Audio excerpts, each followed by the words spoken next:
Ladies and gentlemen, the President of the United States. Good evening, my fellow Americans.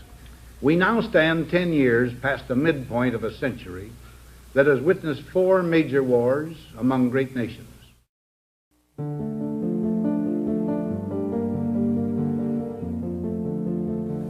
Until the latest of our world conflicts, the United States had no armaments industry.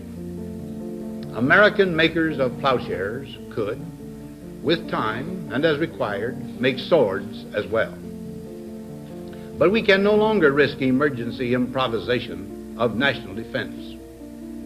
We have been compelled to create a permanent armaments industry of vast proportions. Added to this, 3.5 million men and women are directly engaged in the defense establishment. Now, this conjunction of an immense military establishment and a large arms industry is new in the American experience.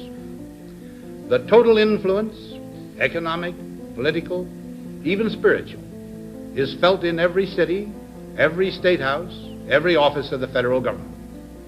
We recognize the imperative need for this development, yet we must not fail to comprehend its grave implications.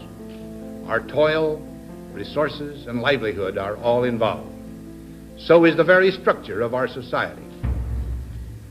In the councils of government, we must guard against the acquisition of unwarranted influence, whether sought or unsought, by the military-industrial complex.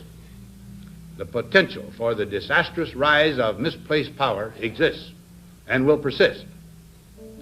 We must never let the weight of this combination endanger our liberties or democratic processes.